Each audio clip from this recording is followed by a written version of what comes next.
thinking of the force you're able to exert.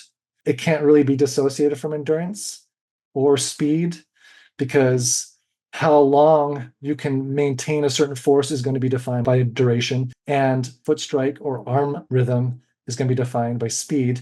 They're all working together.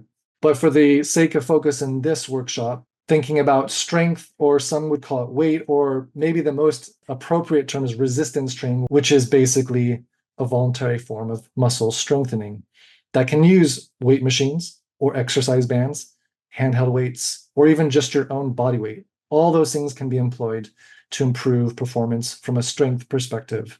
As an overview, the importance of that is thinking specifically what your goals are, what race you're training for even. A half marathon is very different from a marathon in some of its training specificity, which is very different from a 5K or an ultra marathon.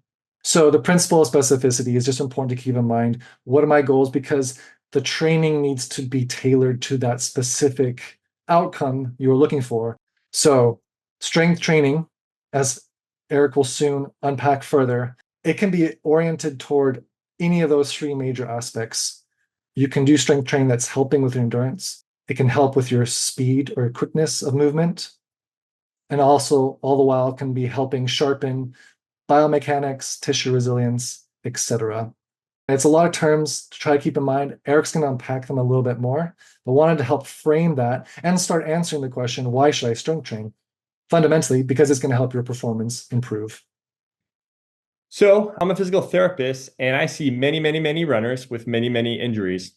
And typically, common impairments we see due to lack of strength training, among other things, maybe lack of recruitment for the muscles appropriately.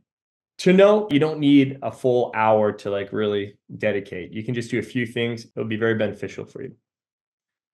So why should we strength train? Well, I'm going to talk about a couple things, specifically tissue adaptation and running economy. But overall, as a PT bias, it really helps reduce the risk of injury. So when you begin training, say just lifting weights, you get strength gains not by the muscle getting bigger, but by the nervous system recruiting better. So the first 2 weeks, you won't see a lot of change in hypertrophy in the muscle, but you will feel stronger. And it's quite amazing how the nervous system works.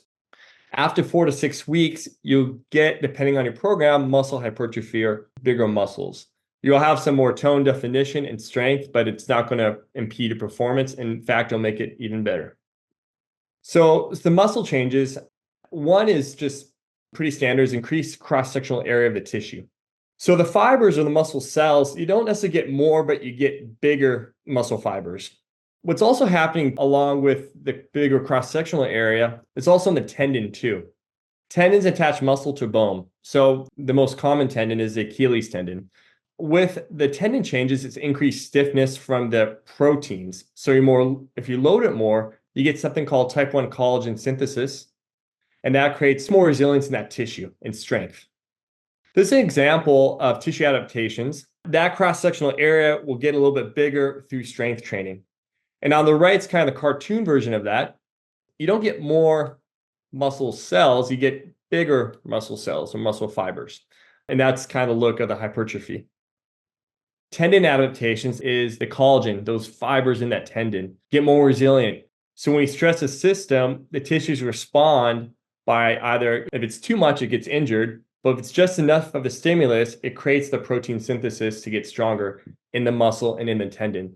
So you have these adaptations going on all the time. Bone is also a tissue that adapts well to running and strengthening as well. There's something called Wolff's Law, and that's pretty much states like any force applied, there will be a reaction to it. Likewise, if you don't apply much force, it's going to get weaker.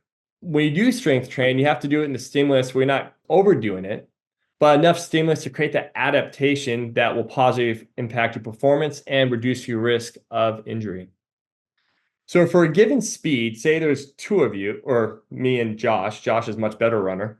If we were running at 6 miles per hour, he will be much more efficient in running than I will be. In that, he's probably using less like O2 compared to me because I'm just not as trained as he is. So what that really means is hopefully with the same amount of your competitors, same speed, that you're utilizing less oxygen. And that comes from the muscle stiffness in the tissue. as I talked about earlier, with more collagen, more protein synthesis, more cross-sectional area, you have a certain amount of stiffness in that tissue.